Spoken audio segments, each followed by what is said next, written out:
I see this as absolutely vital for a number of reasons, and again, I'm going to be glossing over a great deal of territory. Because first, I view humanity as a necessarily inclusive concept. It must be universal to have any meaning at all. In order for the concept of a sentient, communicative being to have meaning, it must have meaning for sentient, communicative beings, period.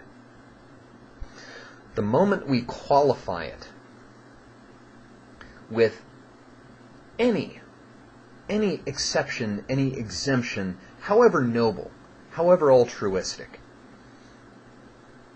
we have invalidated it entirely. And that exception, that exemption, has become the primary criteria on which we judge merit. If I say that I regard sentient communicative life as worthwhile, as meaningful, so long as it is X, then I have said, ipso facto, that X is meaningful. That it is from X and X alone that meaning is derived, that worth is derived, that merit is derived. The reason why I would find that view horrifying is that, first,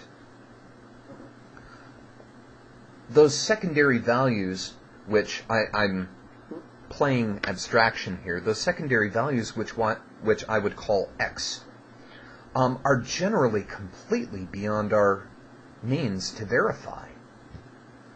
Most of the criteria that have been proposed for that X are entirely outside of our capacity to recognize, to know, or to validate in another person, in another being. Consider the old Gnostic, not this neo-Gnostic, Jesus was a magician crap.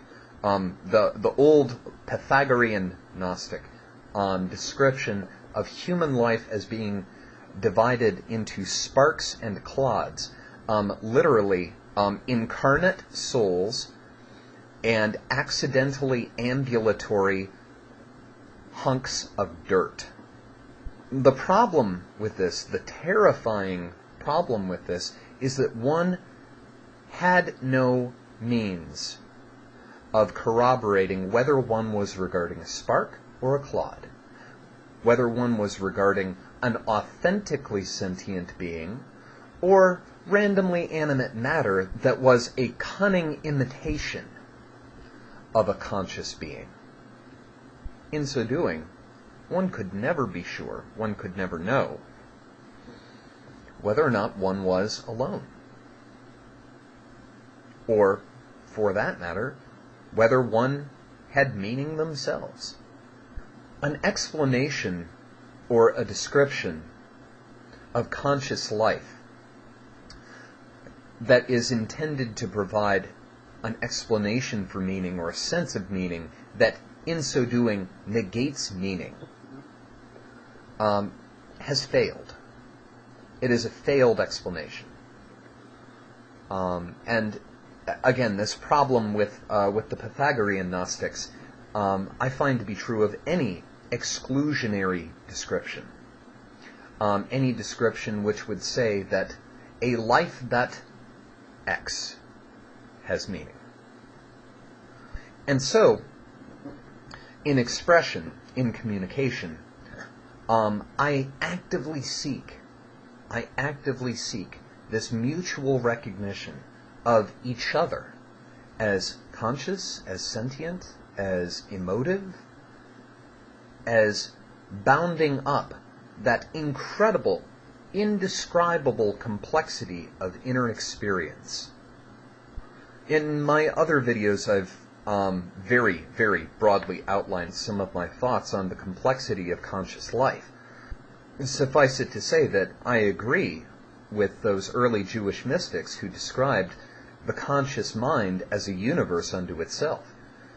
When they described murder, they, in their view, are describing the annihilation of a multitude of untold wonders. That it is an affront, a horror, comparable to setting to the torch every book that has ever been written. This, too, is how I regard life. Your life. My life.